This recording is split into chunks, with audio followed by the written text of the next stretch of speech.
Jake Morrison stared at the screen in front of him. The green dots on his monitor showed something that made his stomach drop. Ships, lots of them, and they were not supposed to be there. "Lisa, are you seeing this?" Jake called out to the woman. Sitting at the communications desk across the room, Lisa Chen looked up from her equipment. Her fingers moved quickly over the controls. "I'm getting the same readings, Jake. 200 ships, maybe more. They just appeared at the edge of our space." Ryan Burke turned away from his tactical station. "Those are not human ships. The design is completely different. And they're big. Really big." Jake stood up and walked to the main viewing screen. The space station Alpha 7 hung in the darkness, at the very edge of human territory. His job was to watch for trouble.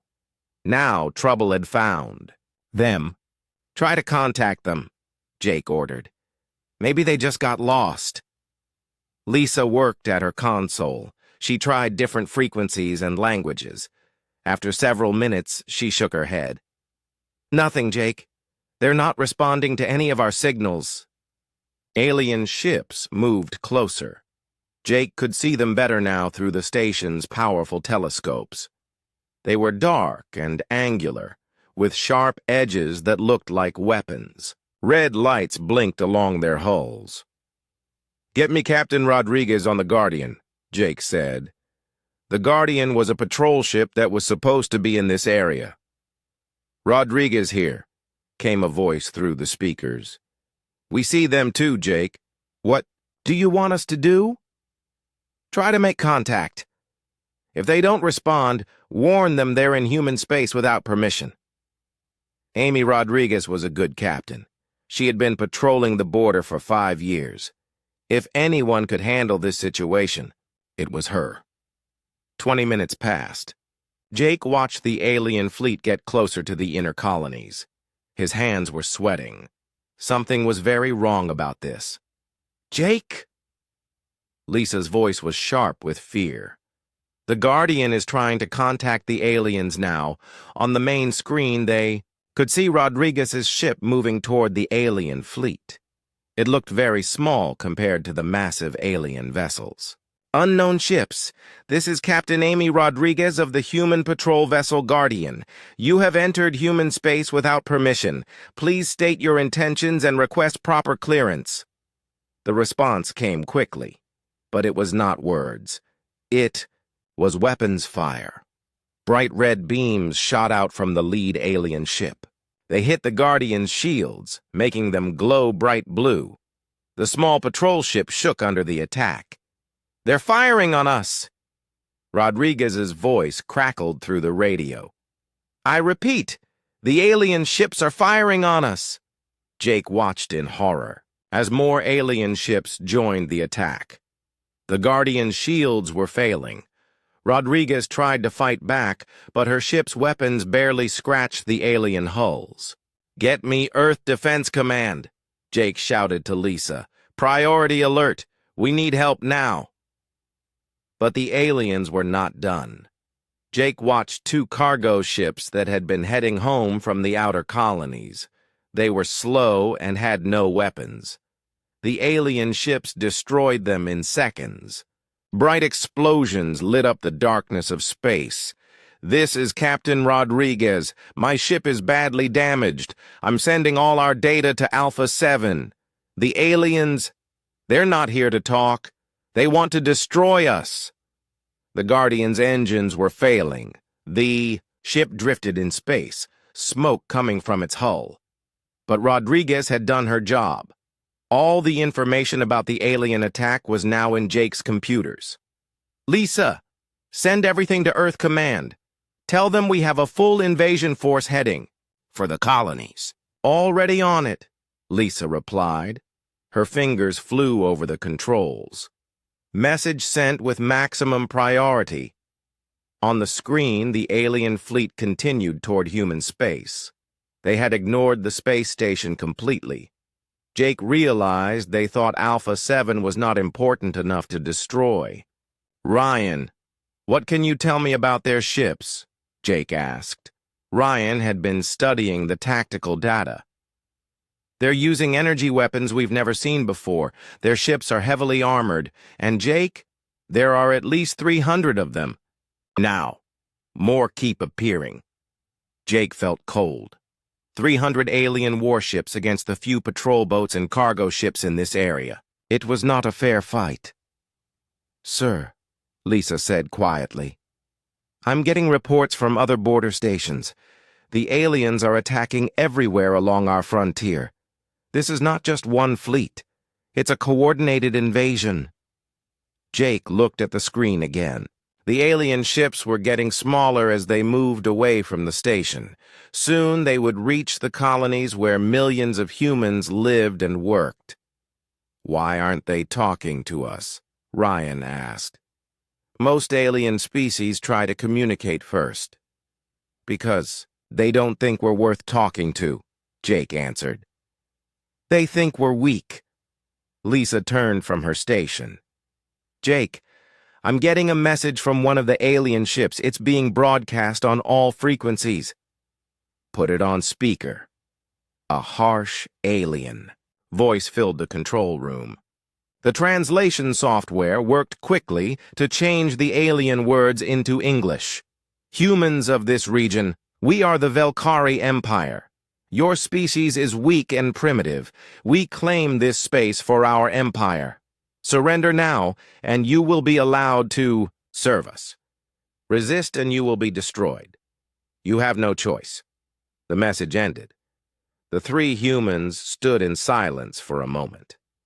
Well, Ryan said finally, I guess that answers the question about their intentions. Jake walked back to his command chair. His mind was racing. The aliens thought humans were weak and primitive.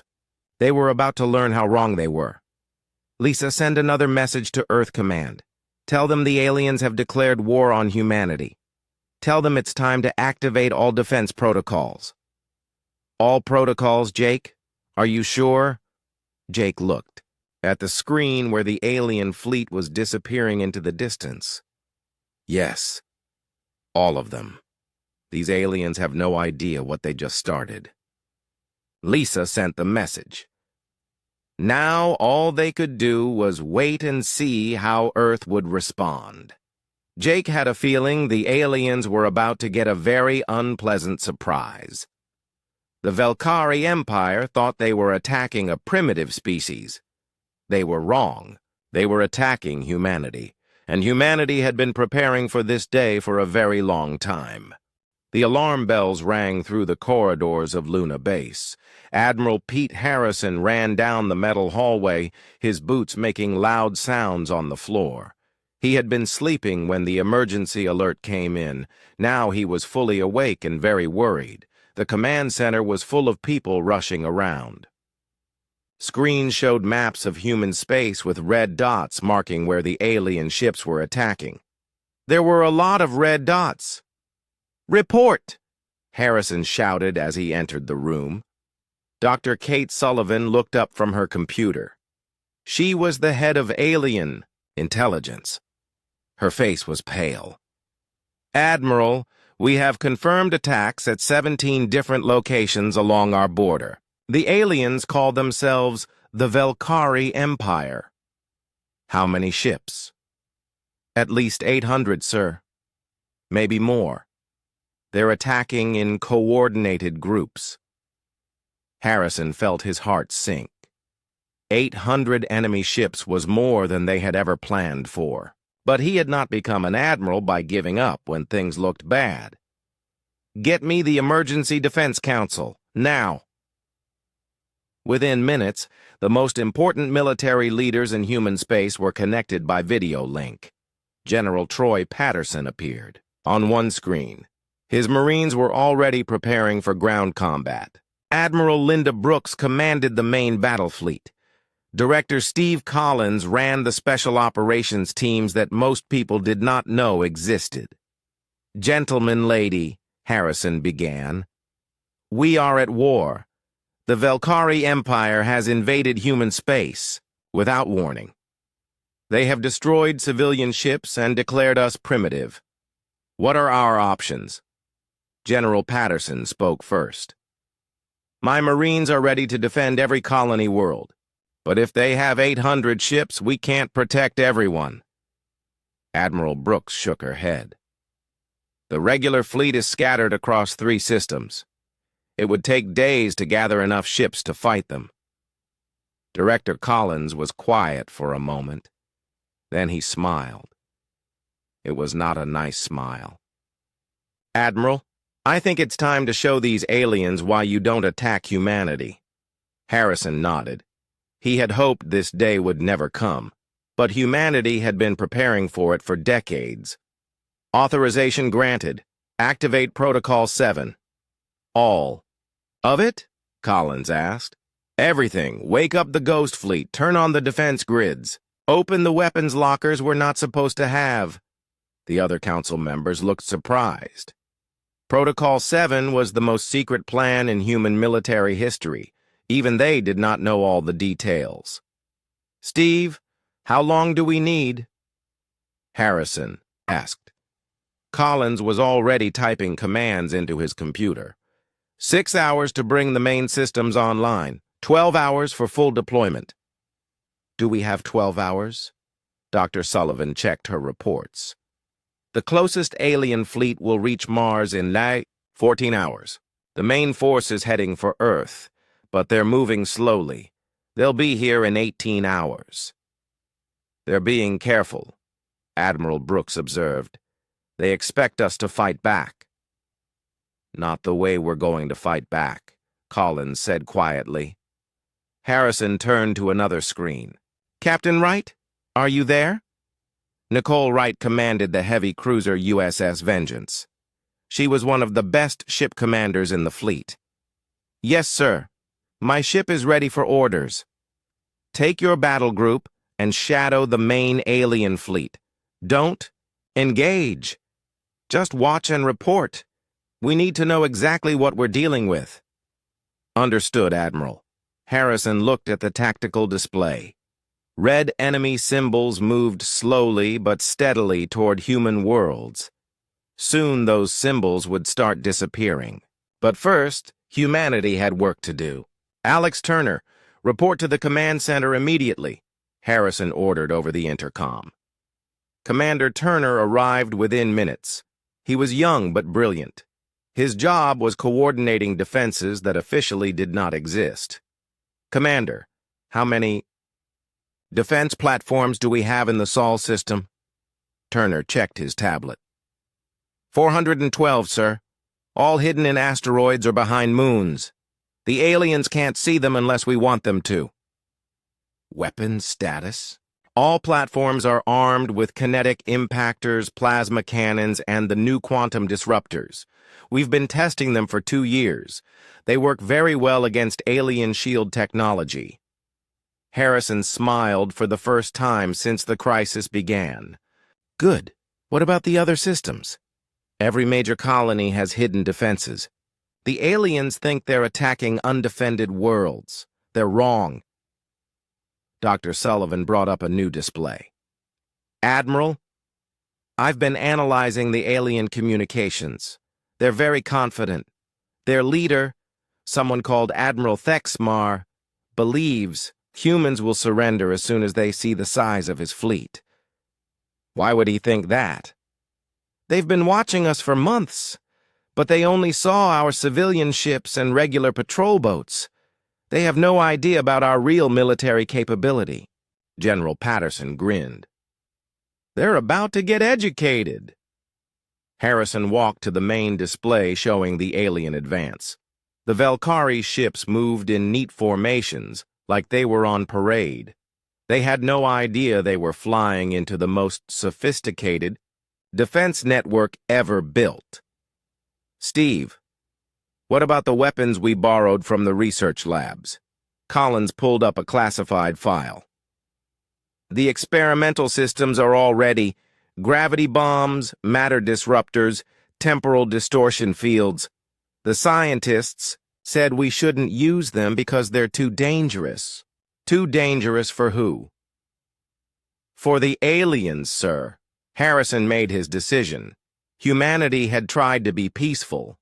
They had tried to avoid this kind of war. But the Velkari had forced their hand.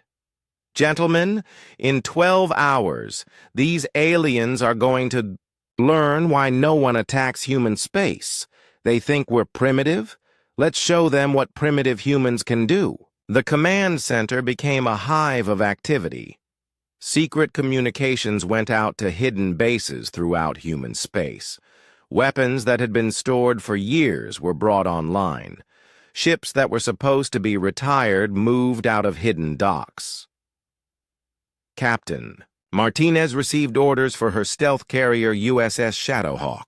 The ship could move without being detected by any known alien technology. Soon it would be following Velkari ships back to their home systems. Major Thompson began coordinating the fighter squadrons. The new F-47 Phantom interceptors had been designed specifically to fight alien ships. The pilots had been training for this war for years. Colonel Lewis prepared her special operations teams.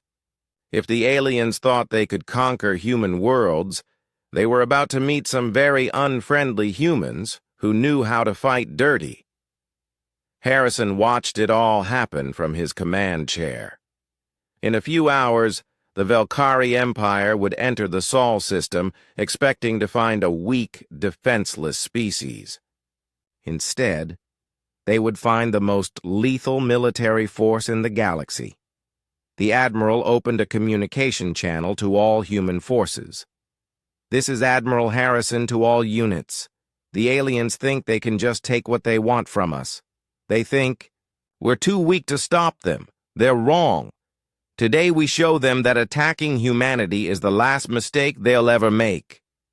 As the responses came in from across human space, Harrison felt a cold satisfaction.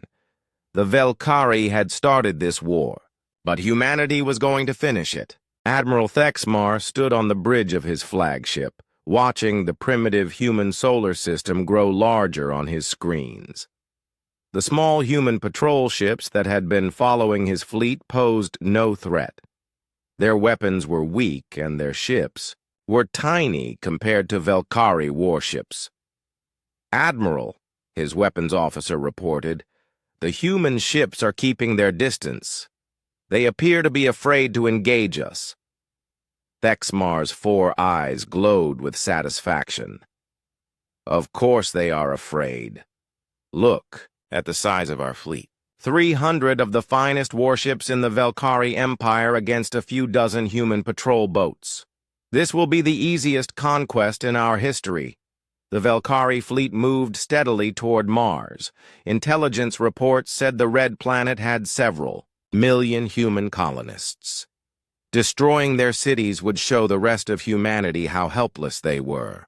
"Sir," the navigation officer called out, "we are approaching the asteroid belt. Should we go around it?" Thexmar considered this. The asteroid belt contained thousands of rocks floating in space. It would be safer to go around, but that would take extra time, and he wanted to reach Earth quickly. "No, we go straight through. Our shields can handle a few rocks. Besides, the humans might think we are afraid if we take the long way." Deep in the asteroid belt, Commander Sarah Mitchell watched the alien fleet approach her hidden command center. The base was built inside a large asteroid called Ceres. From the outside, it looked like just another rock. Inside, it was the most advanced military facility humanity had ever built.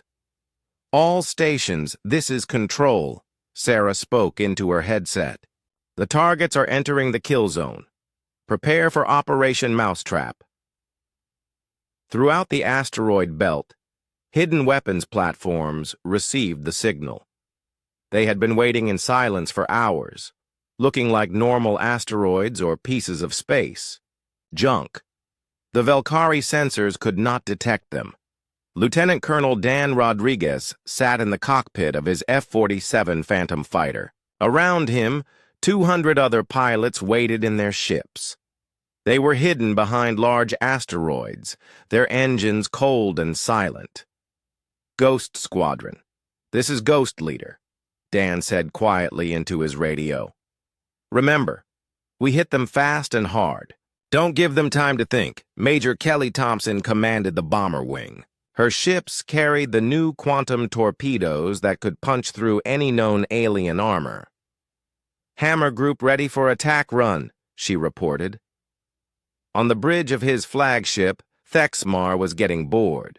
The asteroid belt was taking longer to cross than he had expected.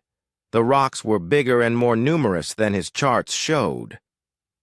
"Admiral," the sensor officer said suddenly, "I'm detecting some unusual readings from the asteroids ahead." "What kind of readings?" "Power signatures, sir. Very faint, but definitely artificial." Thexmar frowned. "Probably old human mining equipment. These primitive species leave their junk everywhere." That was his last mistake. Now. Sarah Mitchell shouted into her communicator. All around the Velkari fleet, asteroids suddenly came alive. What had looked like rocks split open to reveal massive weapons platforms. Hundreds of them appeared at once, surrounding the alien ships completely. The platforms were armed with humanity's most advanced weapons. Kinetic bombardment cannons that could fire metal slugs at incredible speed, plasma cannons that generated temperatures hotter than stars, and the experimental quantum disruptors that could tear apart matter at the atomic level. "What is this?" Thexmar screamed as his bridge shook under weapons fire. "Where did these platforms come from?" His weapons officer was frantically working at his controls. "Admiral, our shields are failing. Their weapons are cutting through our armor like it's not there."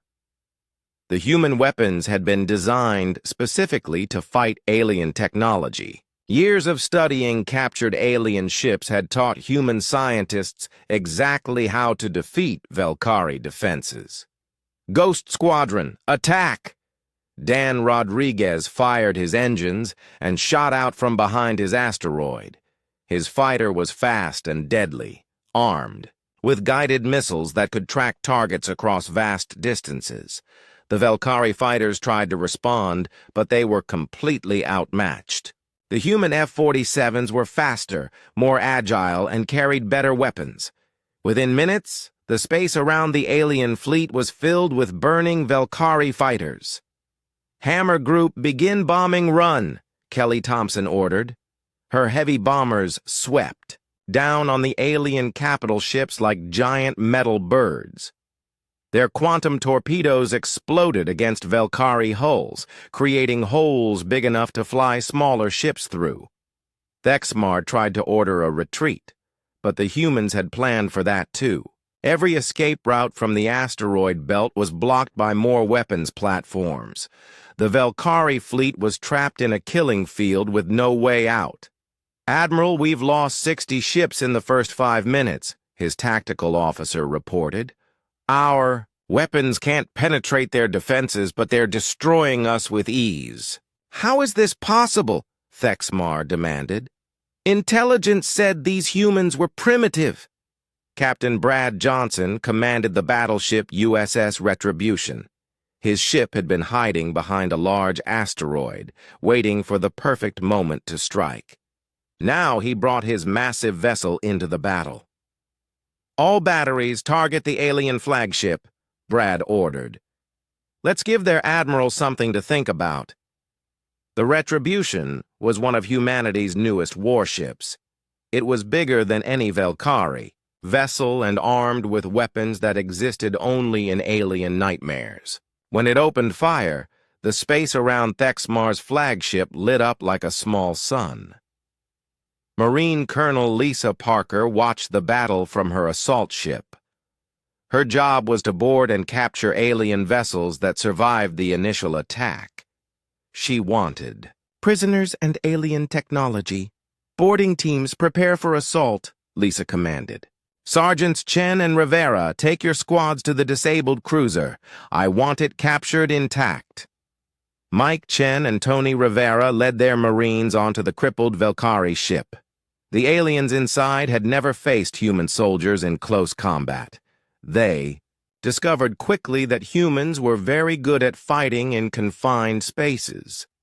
Dr. Rachel Green stood in the medical bay of the command ship, preparing to examine alien prisoners. She was excited to study a new species, but also horrified by what the aliens had tried to do to humanity.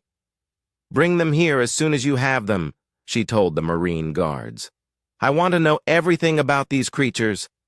Commander Gary Wells coordinated the pursuit of fleeing Valkyrie ships. His orders were simple. No alien vessel could be allowed to escape and report back to their empire. "Hunter Squadron, we have 3 ships trying to run for the outer system. Intercept and destroy." "Copy that, Control. No one gets away." In 30 minutes, the battle was over. The mighty Valkyrie fleet that had entered human space was now mostly debris floating in the asteroid belt. Of the 300 ships that had attacked, only 20 survived, and those were captured or disabled.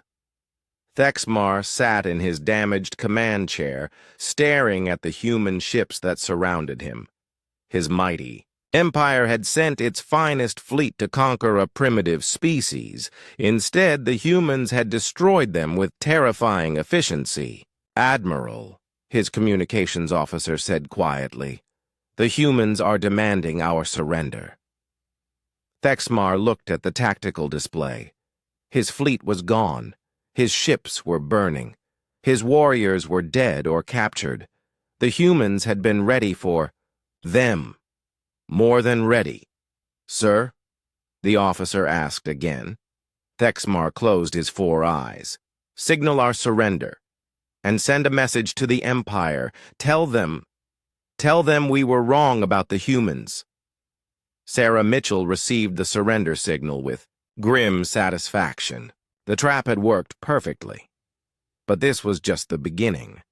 The Valkyrie Empire had attacked humanity without warning. Now humanity was going to return the favor, and the aliens would learn that attacking humans was indeed a one-way trip. The smoking remains of the Valkyrie fleet drifted through the asteroid belt like broken toys. Admiral Thexmar could barely believe what had happened. In less than an hour, his mighty invasion force had been reduced to scrap metal and corpses. Captain Brad Johnson brought the USS Retribution alongside the crippled Valkyrie flagship. The alien ship was massive, but it was no match for human weapons. Holes the size of houses had been blown through its armor. "This is Captain Johnson to the Valkyrie flagship. You will surrender immediately or we will finish destroying your ship. On the alien bridge." Thexmar looked around at his dead and wounded crew. Half the bridge stations were destroyed. Smoke filled the air. The smell of burned electronics mixed with the strange scent of Valkyrie blood. "Admiral," his surviving communications officer whispered, "What are your orders?" Thexmar had commanded fleets across 3 star systems. He had conquered dozens of species, but he had never faced anything like the humans. Their weapons were beyond anything he had imagined. Their tactics were perfect. Their coordination was flawless. "Open a channel to the human ship," he said finally. Brad Johnson's face appeared on the main screen. The human captain looked calm and professional. There was no anger in his expression, but there was something cold and final about his eyes. "I am Admiral Thexmar of the Valkyrie Empire. I surrender my fleet to you." "Your fleet no longer exists," Brad replied matter-of-factly. "You are now prisoners of war. Prepare to be boarded." Marine Colonel Lisa Parker had been waiting for this moment. Her assault ships moved quickly toward the disabled Valkyrie vessels. Her Marines were the best soldiers humanity had ever produced. They had trained for years to fight alien enemies. "Remember the briefing," Lisa told her troops over the radio. We want prisoners alive for questioning, but if they resist, show them no mercy. Sergeant Mike Chen led the first boarding party onto Thexmar's flagship. The airlock hissed open, and the Marines moved inside with their weapons ready. The alien ship smelled strange, and the gravity was different from human ships. The Valkyrie crew had never seen humans up close before. The Marines looked smaller than they had expected, but they moved with deadly precision. Their weapons were strange, but obviously lethal. Resistance in Corridor 7. Sergeant Tony Rivera reported over the radio. Some aliens are trying to fight. The Valkyrie warriors who chose to resist learned quickly that humans were very good at close combat. The Marines had trained in every possible fighting environment. They knew how to fight in zero gravity, in tight spaces, and against enemies, with different body types. Corridor 7 is secure, Rivera reported a few minutes later. We have 12 prisoners and 4 dead aliens. Dr. Rachel Green waited aboard the human command ship for the first alien prisoners to arrive. She was a xenobiologist, trained to study alien life forms, but she was also angry about what the Valkyrie had done. "Bring the Admiral to me first," she ordered the guards. "I want to know why they attacked us." When Thexmar was brought before her, Rachel saw an alien that looked like a cross between a lizard and an insect. He had 4 eyes, scaled skin, and claws instead of fingers. He was also clearly terrified. "Why did you attack human space?" Rachel asked through the translation computer. Thexmar's 4 eyes looked around the human ship. Everything was clean and efficient. The humans moved with purpose. Their technology was advanced beyond his understanding. We thought you were primitive," he said quietly. "Our scouts watched your border worlds. We saw only small ships and farming colonies. We thought you would be easy to conquer." "Easy to conquer?" Rachel repeated. "You attacked without warning. You destroyed civilian ships. You killed innocent people. That is how the Empire expands. We find weak species and take their worlds. It has always worked before." Rachel felt a cold anger growing inside her. "How many species have you conquered?" 47, Thexmar said, as if it was something to be proud of. "The Valkyrie Empire spans 3 star systems. We are the masters of this region of space." "Were," Rachel corrected him. "You were the masters. Now you're prisoners." "Commander." Gary Wells was coordinating the hunt for escaping Valkyrie ships. His orders from Admiral Harrison were clear. No alien vessel could be allowed to return to their empire with news of the battle. "Hunter Team Alpha, we have 2 ships heading for the jump point. Intercept and destroy." The Valkyrie ships were faster than most human vessels, but they were damaged and running on emergency power. The human pursuit ships were fresh and their crews were eager for revenge. "Target acquired," reported Lieutenant Commander Chris Thompson. "The alien ship is trying to charge its jump drive." "Don't let it escape," Gary ordered. "If it gets back to their empire, they'll know what happened here." The alien ship exploded just as its jump drive activated. The explosion was visible from millions of miles away, a brief star in the darkness that marked the end of another Valkyrie vessel. Admiral Harrison watched the battle reports from Luna Base. The trap in the asteroid belt had worked perfectly, but this was just the beginning of his plan.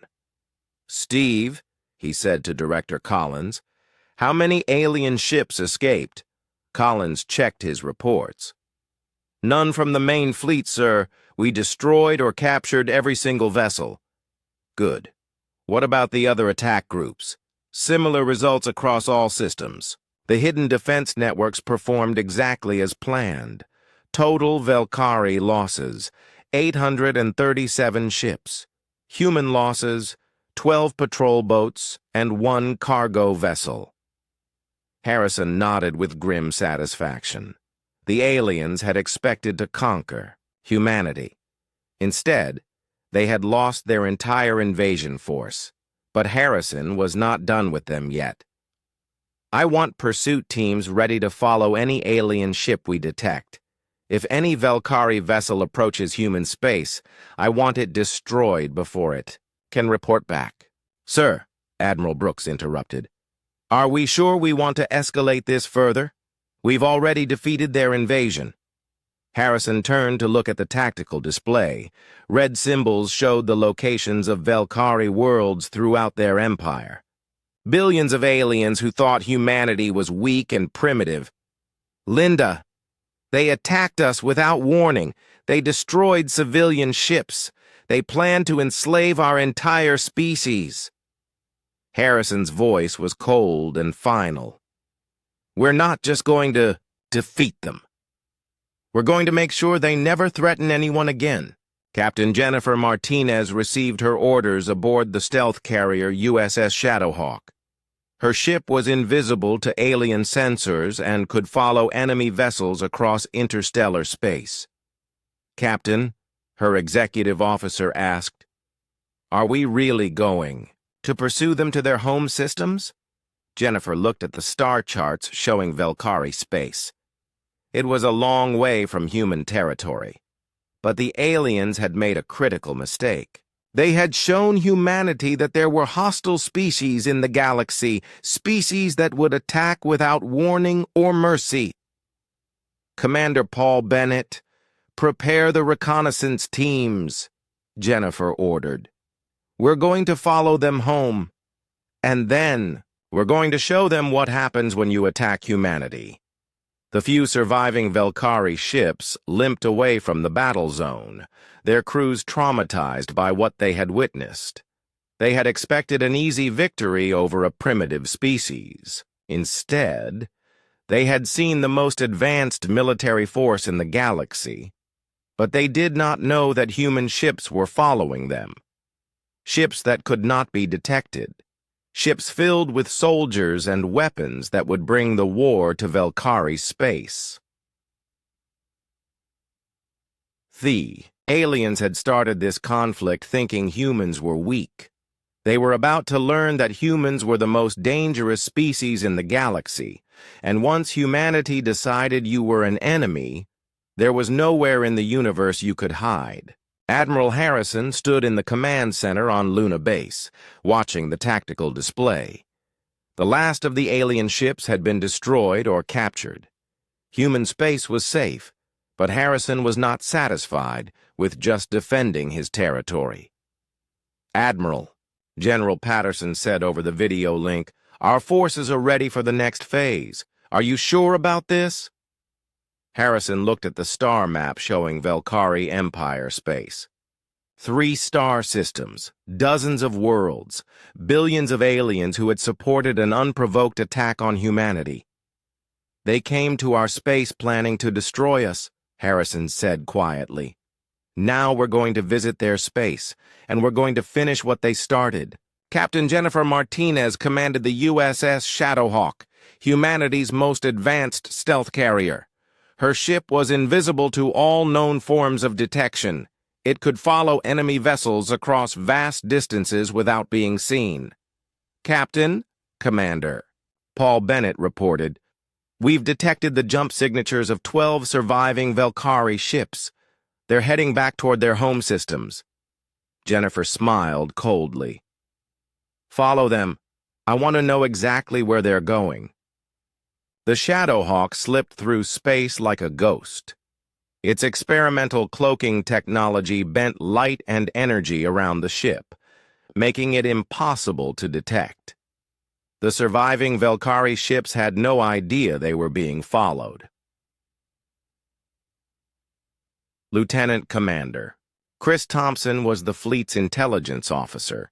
His job was to gather information about enemy capabilities and weaknesses. He was very good at his job.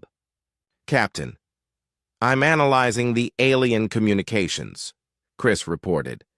They're calling for help, lots of help. They're telling their empire that humanity is much more dangerous than they thought. Good, Jennifer replied. Let them be afraid. Fear makes enemies make mistakes. The chase across interstellar space took 3 days. The human stealth ships followed the alien vessels through jump point after jump point, mapping the secret routes between star systems. Colonel Janet Lewis commanded the special operations teams aboard the Shadowhawk. Her soldiers were trained for missions that officially did not exist. They could infiltrate alien worlds, gather intelligence, and eliminate targets without being detected. Colonel, Jennifer called over the intercom, prepare your teams for deep reconnaissance. We're going to need detailed information about Velkari military capabilities. Understood, Captain. My people are ready for anything. When they finally reached Velkari space, the humans were amazed by what they found. The alien empire was not as powerful as they had claimed. Most of their ships were old and poorly maintained. Their technology was decades behind human capabilities. Captain, Chris reported from his analysis station, I'm detecting communications from 47 different species in this system. The Velkari have not conquered these worlds. Most of these species joined their empire voluntarily. Why would they do that? Protection, ma'am. The Velkari offered to protect them from other hostile species. In exchange, these worlds provide resources and ships for the Velkari military. Jennifer realized the implications immediately. The Velkari Empire was built on fear and intimidation, not superior technology or military strength. They had convinced dozens of species to join them by claiming to be strong protectors. Communications? Connect me to Admiral Harrison. When Harrison's face appeared on the screen, Jennifer could see the excitement in his eyes. What have you found, Captain? Sir, the Velkari Empire is much weaker than we thought. Their technology is primitive compared to ours, and most of their member species are not loyal allies. They're scared planets looking for protection. Harrison leaned back in his chair. Protection from what? From species like the Velkari, sir. This entire region of space is filled with aggressive empires that prey on weaker civilizations. The Velkari just happened to be one of the bigger predators. Until they met us, Harrison said with satisfaction. What's your recommendation, Captain? Jennifer looked at the tactical display showing Velkari space. Dozens of worlds with billions of innocent beings who had been forced to support an aggressive empire out of fear. Sir, I recommend we dismantle the entire Velkari Empire. Free the subjugated species. Show this region of space that there's a new power that protects the weak instead of preying on them. Harrison smiled. It was not a pleasant expression. My thoughts exactly. Begin detailed reconnaissance of all Velkari military installations. I want to know where every ship, every weapon, every important leader is located. Colonel Lewis's teams went to work immediately. Using advanced stealth technology, they infiltrated Velkari worlds and gathered intelligence. What they found confirmed Jennifer's analysis. The Velkari military was large but outdated. Their ships relied on numbers rather than advanced technology. Their weapons were powerful but crude. Most importantly, their member species had no real loyalty to the Empire. Colonel Lewis to Shadowhawk came a transmission from the surface of Velkari Prime. I've made contact with several resistance groups on the main world. They've been planning a rebellion for years, but they were too afraid to act. What changed their minds? Jennifer asked. News of the failed invasion, ma'am. Word is spreading that the mighty Velkari fleet was completely destroyed by a previously unknown species. The subject worlds are starting to think rebellion might be possible. Back in human space, Admiral Harrison was making preparations for the largest military operation in human history.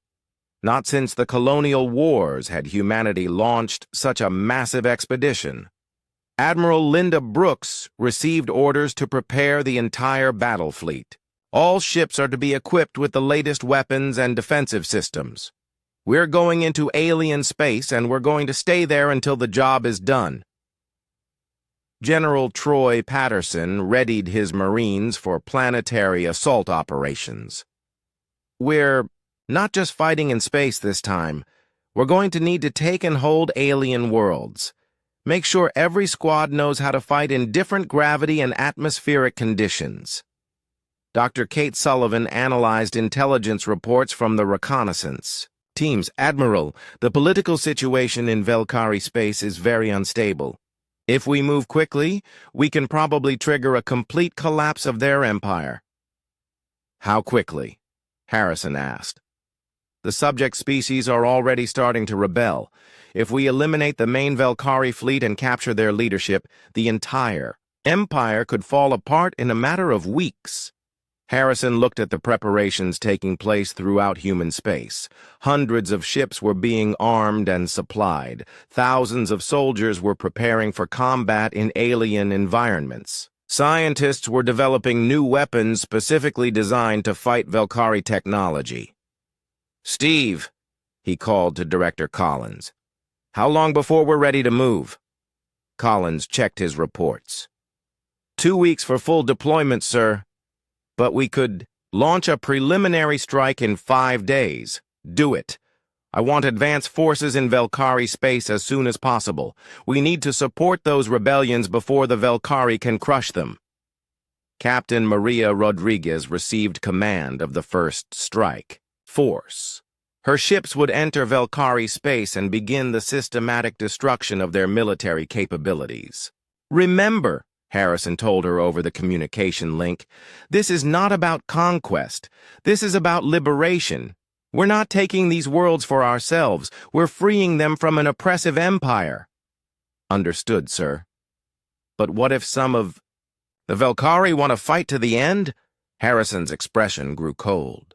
"Then they can join their invasion fleet. Anyone who supports unprovoked attacks on innocent civilians has made their choice." The preparations continued around the clock. Humanity was mobilizing for its first interstellar war. But it was not a war of conquest. It was a war of liberation. The Velkari had thought they were attacking a weak, primitive species. Instead, they had awakened the most advanced military force in the galaxy, and now that force was coming for them. The aliens had started this war by entering human space without permission. Now they were going to learn that attacking humanity really was a one-way trip. Not because they would die in human space, but because humanity would follow them home and make sure they never threatened anyone again. The human fleet emerged from hyperspace at the edge of the Velkari home system like a metal storm. Admiral Harrison stood on the bridge of the dreadnought USS Sovereign, watching as hundreds of human warships took their positions around Velkari Prime. The alien planet hung in space before them, a brown and green world covered with cities that housed billions of Velkari. This was the heart of an empire that had terrorized dozens of species for centuries. Today, that would end. "Admiral," Captain Maria Rodriguez reported from her position as Fleet Communications Officer, "we're detecting massive military activity on the planet. They're mobilizing everything they have." Harrison studied the tactical display. The Velkari had gathered over 400 ships around their homeworld. It was an impressive sight. It was also completely useless against human technology. "Open a channel to the entire system," Harrison ordered. "All frequencies. I want every living being in this system to hear what I have to say." The communication systems across the Velkari system crackled to life.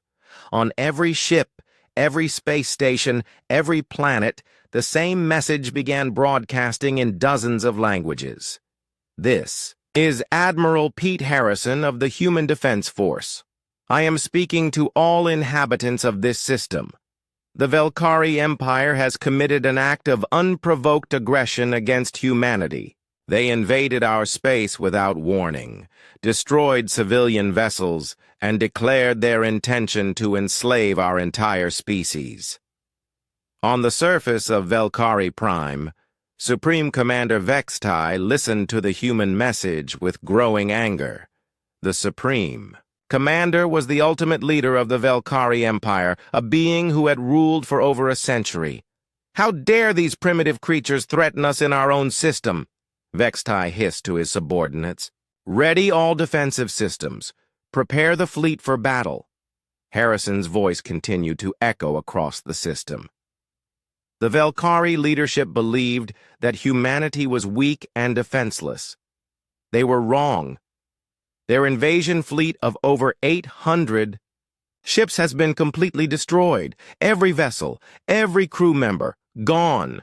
The effect of these words was immediate. On the bridge of Velkari ships, officers looked at each other in shock.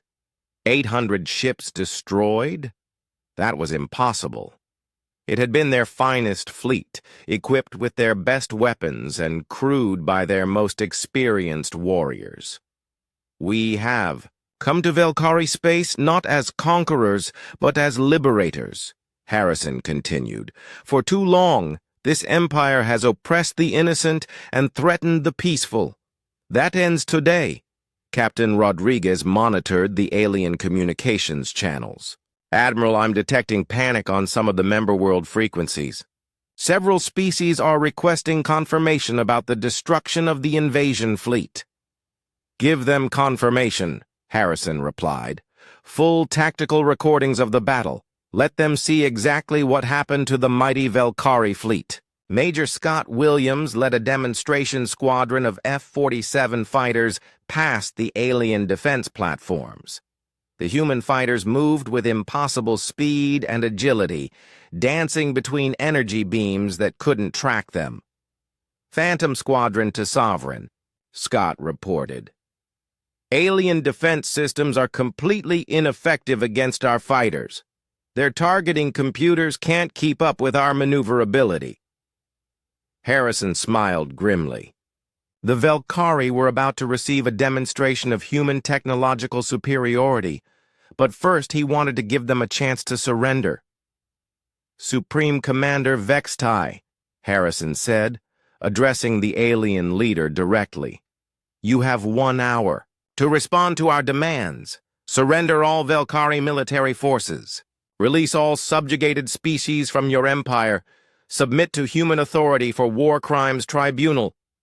On Velkari Prime, Vextai roared with rage. Never! The Velkari Empire bows to no one! Ready all weapons! Launch all fighters! We will destroy these arrogant humans. The alien defense platforms powered up their weapons. Hundreds of fighter craft launched from planetary bases. The Velkari fleet moved into attack formation. Harrison watched the alien preparations with calm professionalism. They want to fight. Very well. All units, implement Operation Clean Sweep. What happened next was not a battle. It was a demonstration. Human ships moved with precision that seemed impossible. Their weapons fired with accuracy that defied belief. Every shot hit its target. Every target was destroyed. The experimental electromagnetic pulse weapons activated first. Invisible waves of energy swept across the alien fleet, shutting down every electronic system they touched. Velkari ships went dark and helpless in minutes. Target the command ship, Harrison ordered. Disable it, don't destroy it. I want their leadership alive. Quantum disruptor beams lanced out from human vessels, carefully targeted at the engines and weapons of the Supreme Commander's flagship. The massive alien vessel shuddered and went dead in space. The alien fighters that had launched so confidently found themselves facing F-47 Phantoms equipped with the latest human technology. The human fighters moved like they could read the aliens' minds, anticipating every maneuver. "Ghost leader to all fighters," Dan Rodriguez called over the radio. "Remember, we're not here to slaughter them. Disable their ships when possible. Kill them only if necessary." Major Kelly Thompson's bomber squadrons demonstrated the terrifying power of quantum torpedoes. When they wanted to destroy something, it simply ceased to exist. When they wanted to disable it, their weapons could shut down any system with surgical precision. The orbital defense platforms that had protected Valkyrie Prime for decades were neutralized in minutes. Human ships moved past them like they were not even there. "Admiral," Captain Rodriguez reported, "all alien military forces in the system have been neutralized. Total time, 17 minutes. Harrison nodded. "Broadcast the surrender terms again, but this time, make it clear this is their final opportunity." Supreme Commander Vextai sat in his darkened command center, surrounded by dead controls and sparking equipment. His mighty empire's greatest defenses had been swept aside like toys. The humans had not even used their full strength. "Sir," one of his surviving officers whispered, "What are your orders?" Vextai looked at the tactical display, though half the screens were dark. The human fleet surrounded his world completely. There was no escape, no reinforcements coming, no hope of victory. "Open a channel to the human fleet," he said quietly. Harrison's face appeared on the main screen of the alien command center. The Tab, human admiral, looked exactly like what he was. A professional military officer who had just completed a successful mission.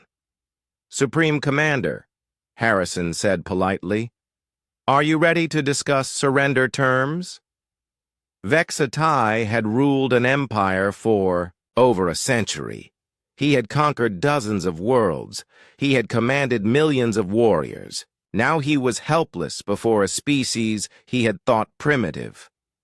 What do you want from us?" he asked. "I want you to stop being a threat to innocent species," Harrison replied. "Surrender your military forces. Release your subject worlds. Submit to trial for your crimes against sentient beings." "And if we refuse?" Harrison's expression did not change. "Then we will remove you from power and install leaders who will cooperate. The choice is yours, but the outcome is the same. The Valkyrie Empire ends today." Around the system, the subject worlds were already declaring independence. News of the human victory spread like wildfire. Species that had lived in fear for generations suddenly saw hope. We surrender," Vextai said finally. "The Valkyrie Empire surrenders to humanity." Harrison nodded. "A wise decision. Captain Rodriguez, coordinate with the alien leadership for the transfer of authority. Colonel Lewis, begin preparations for the liberation of the subject worlds." As the humans began the process of dismantling the Valkyrie Empire, Harrison reflected on what they had accomplished. They had not come as conquerors. They had come as liberators. And now dozens of species would be free to determine their own futures. The Valkyrie had learned the hard way that attacking humanity was indeed a one-way trip. But it was not a trip to destruction. It was a trip to justice. The news of Valkyrie Prime's surrender spread across the galaxy faster than light. On dozens of worlds throughout the former empire, alien species that had lived under Valkyrie rule for generations suddenly found themselves free. Admiral Linda Brooks commanded the Liberation Fleet from her flagship, the USS Freedom. Her ships were spread across 3 star systems, coordinating the peaceful transition of power on 47 different worlds.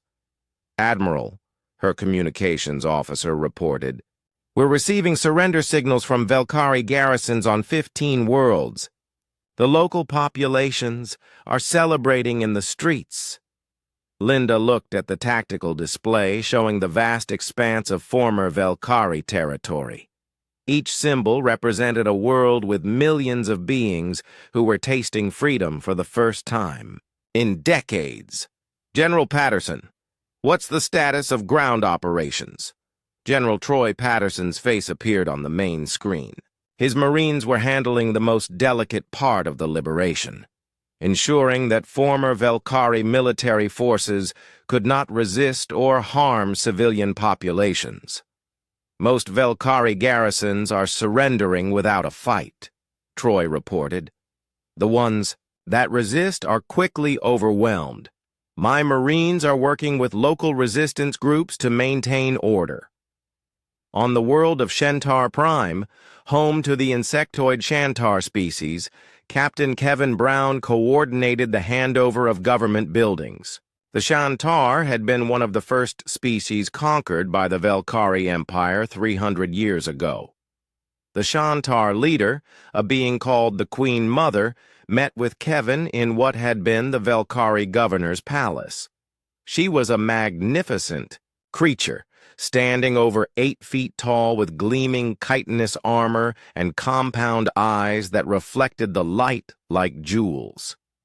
Human Captain, the Queen Mother spoke through a translation device. We do not understand. Why do you free us? Do you not wish to rule us yourselves? Kevin smiled.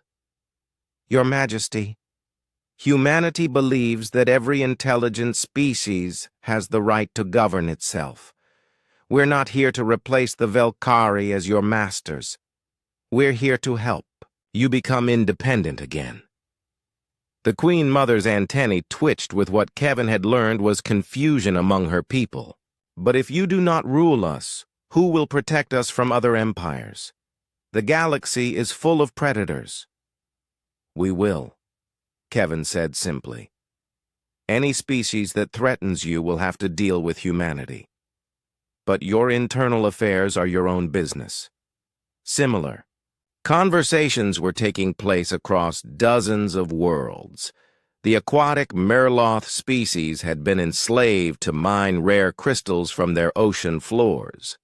The crystalline Zephyron had been forced to use their unique energy manipulation abilities to power Velkari war machines. Commander Julie Parker led the humanitarian missions that brought food, medical supplies, and advanced technology to worlds that had been stripped of resources by their Velkari overlords. Captain, you need to see this, Julie's medical officer reported from the planet Merloth. The conditions here are worse than we thought. Julie toured the underwater cities of the Merloth people. The aquatic beings had been forced to live in crowded, polluted settlements while their clean water was diverted to Velkari industrial facilities. How can we help? Julie asked the Merloth leader, an ancient being called the Deep Speaker. We need clean water, the Deep Speaker replied through the translation system. Our young are dying from the poisons the Velkari pumped into our oceans. You'll have clean water within a week, Julie promised. Our environmental teams are already working on purification systems. The human approach to liberation surprised everyone, including many humans. Instead of occupying the freed worlds, humanity helped each species establish its own government and defense forces. Dr. Kate Sullivan worked with teams of scientists and diplomats to help each liberated species develop the technology they needed to defend themselves. We're not just giving them freedom, she explained to Admiral Harrison. We're giving them the tools to keep their freedom. On the crystal world of Zephyran, the crystalline beings were amazed when human engineers helped them rebuild the energy networks the Velkari had corrupted for military use. Why do you share your technology with us? Asked the Zephyron Prime Crystal, a being that communicated through patterns of light and sound. Because strong, independent neighbors make better allies than conquered slaves, replied the human engineer, who was installing the new systems. The few surviving Velkari military leaders were offered a choice that surprised them. Supreme Commander Vextai, former ruler of the Empire, met with Admiral Harrison aboard the USS Sovereign. "What will happen to my people?" Vextai asked. He looked older and smaller than he had during the battle. The weight of his empire's collapse had broken something inside him. "That depends on them," Harrison replied. "Those who committed war crimes will be tried by an international tribunal. Those who were just following orders will be given the chance to make amends. And our worlds, the Velkari homeworld and 2 colony worlds, will remain under your species' control. But you will be supervised for the next 50 years to ensure you don't threaten anyone again." Vextai was amazed. "You are not going to execute us? Not going to enslave us as we enslaved others?" Harrison shook his head. "That's not who we are. Humans believe in justice, not revenge. If your people can learn to be peaceful neighbors, they'll be welcome in the galactic community." The establishment of the new order took months. Each liberated species had to learn how to govern itself again. Some had not been independent for centuries.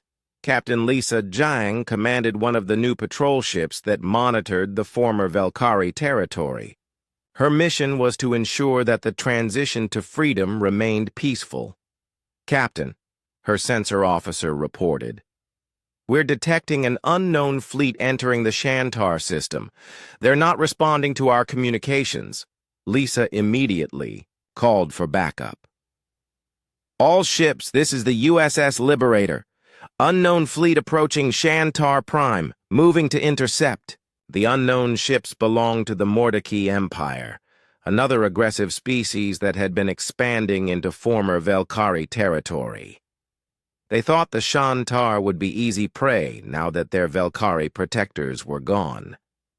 They were wrong. "Unknown ships," Lisa broadcast. "You are entering the territory of the Shantar people, who are under the protection of the Terran Defense Alliance. State your intentions immediately." The Mordaki commander responded with arrogance. "We claim this system for the Mordaki Empire. The insect creatures will serve us or be destroyed." "I don't think so," Lisa replied calmly. "You have 60 seconds to leave this system or you will be destroyed." The Mordaki had not fought humans before. They had no idea what they were facing.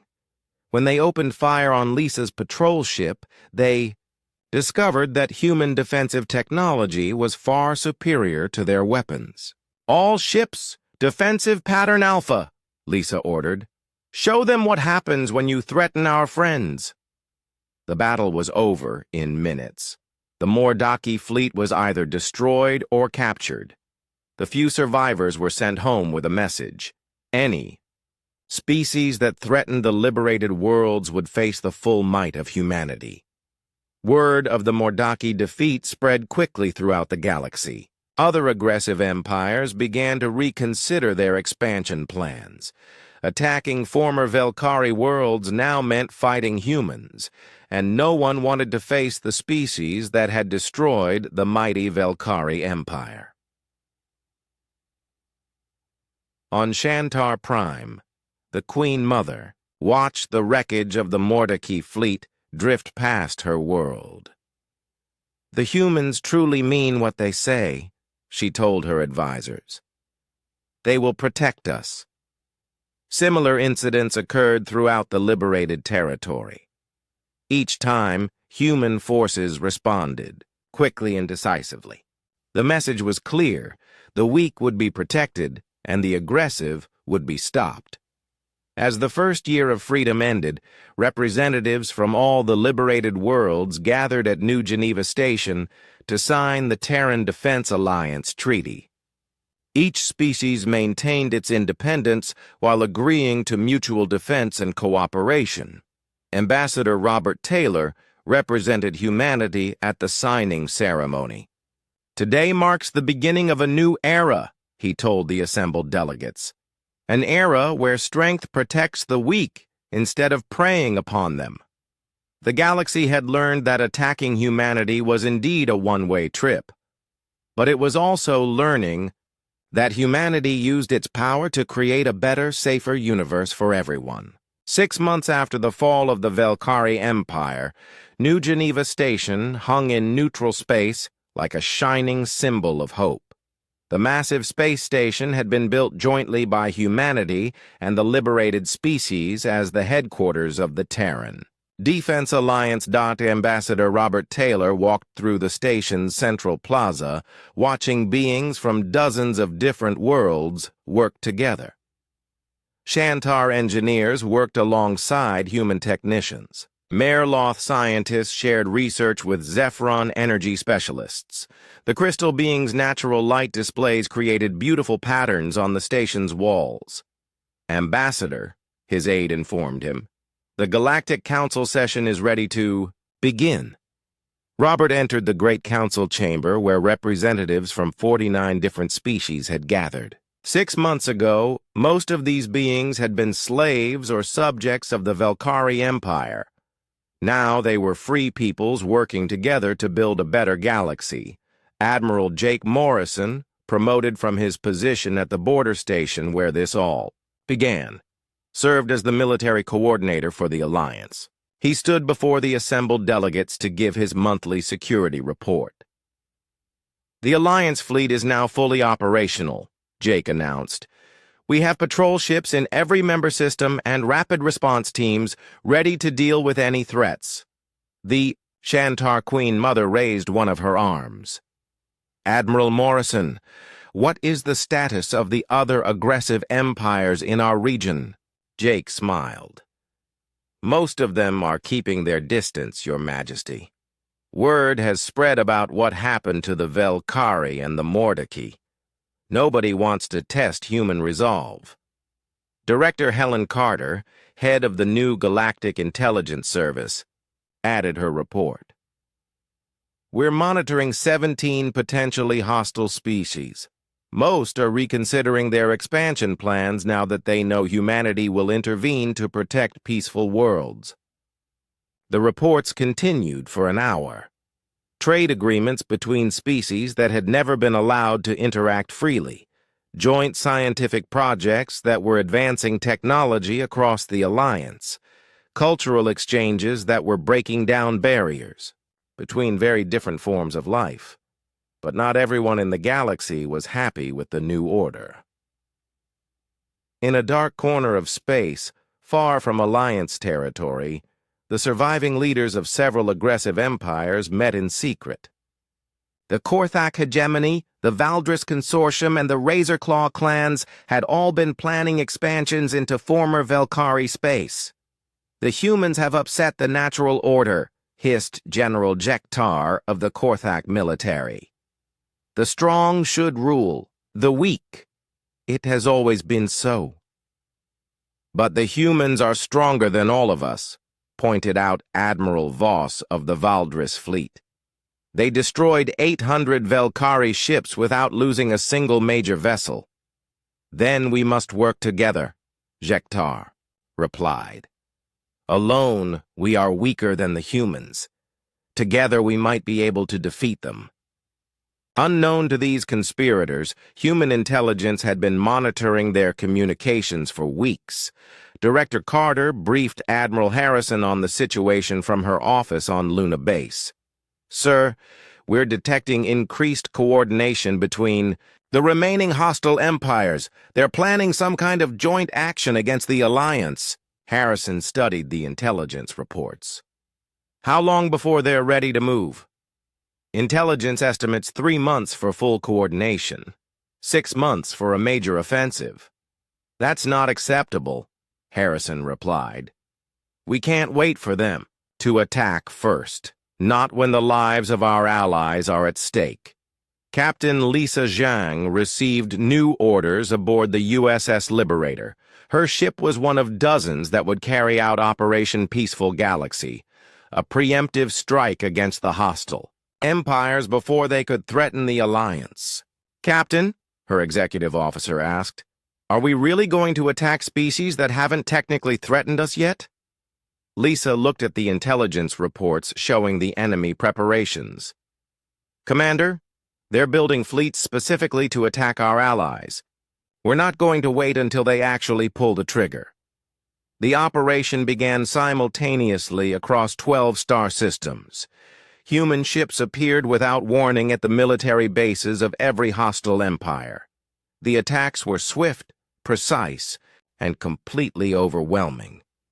Within hours, the space-based military capabilities of 6 different aggressive species had been neutralized. Their ships were destroyed or captured. Their leaders were taken prisoner. Their ability to threaten anyone was permanently eliminated. "This is Admiral Harrison to all hostile forces," came the broadcast that echoed across the affected systems. "Your governments have been planning unprovoked attacks on peaceful species. This will not be tolerated. Your military forces are hereby disbanded. Your leaders will face trial for conspiracy to commit genocide." The speed and efficiency of the operation shocked the galaxy. In less than 24 hours, humanity had eliminated every major military threat in their region of space. But the most surprising part came next. Instead of occupying the defeated worlds, humanity offered their populations the same choice they had given everyone else: freedom and protection in exchange for peaceful cooperation. "We don't want to rule you," Robert Taylor explained to the stunned representatives of the former hostile empires. "We want you to learn to be good neighbors. Some species chose exile for their leaders and integration into the alliance. Others requested time to reform their governments and prove they could be trusted. A few chose isolation, but agreed to strict limitations on their military capabilities. The Korthak people, freed from their militaristic government, discovered they had a natural talent for medicine. Within months, Korthak doctors were working throughout Alliance space, healing species their former government had planned to conquer. The Valdris, once known for their piracy and raids, became skilled engineers. Their knowledge of ship design helped improve Alliance patrol vessels. Even the brutal Razorclaw clans found a new purpose. Their warrior culture was redirected toward protecting the weak rather than preying upon them. Former Razorclaw raiders became some of the Alliance's most effective peacekeepers. As the second year of the Alliance began, a remarkable thing happened. Species that had been enemies for centuries began working together.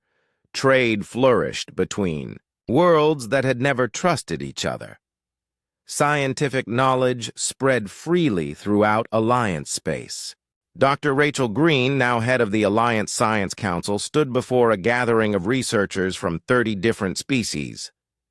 "Together, we've made more advances in the last year than any of our species achieved alone in the previous century." The joint research projects were producing amazing results. Shantar biotechnology combined with human engineering created medical devices that could heal almost any injury. Merloth water purification systems powered by Zephyron energy crystals brought clean water to dozens of polluted worlds.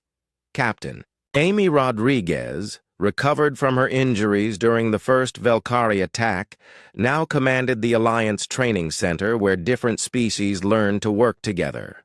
6 months ago, these beings couldn't communicate without translators, she reported to Admiral Morrison. Now they're coordinating complex military operations together. The Alliance fleet included ships and crews from every member species. Human technology provided the backbone, but each species contributed their unique strengths. Shantar sensors could detect threats across vast distances. Merloth pilots were unmatched in underwater operations.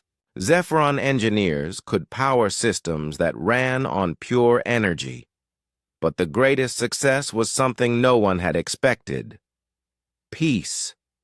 For the first time in galactic history, a large region of space was completely free from war.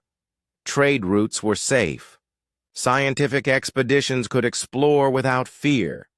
Children of all species could grow up without knowing the terror of invasion. Lieutenant Commander Chris Thompson, now an admiral himself, commanded the border patrol that watched the edges of Alliance space. His job was to monitor for new threats and welcome species that wanted to join the Alliance. "Admiral," his communications officer reported, "we're receiving a distress signal from the Helix Nebula. Unknown species under attack by raiders." Chris smiled. This was why the Alliance existed. "Set course for the Helix Nebula. Let's go introduce ourselves to our new neighbors." The USS Liberator and its escort ships jumped to hyperspace, racing to help beings they had never met but would protect, simply because it was the right thing to do. Throughout the galaxy, other species watched and learned. Some had initially feared that humanity would become just another conquering empire. Instead, they saw a species that used its power to protect the weak and promote peace.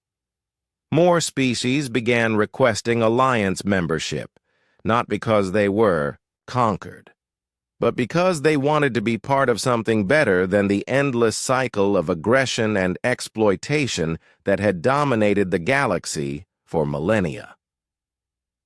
Back on New Geneva Station, Ambassador Taylor received a report that made him smile.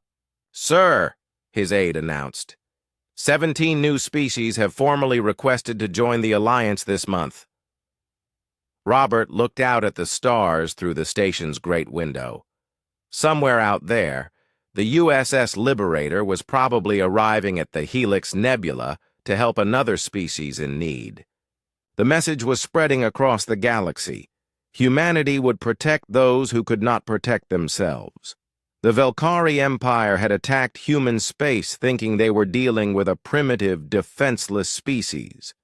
They had been wrong in ways they could never have imagined. Entering human space without permission truly was a one-way trip, but it was near.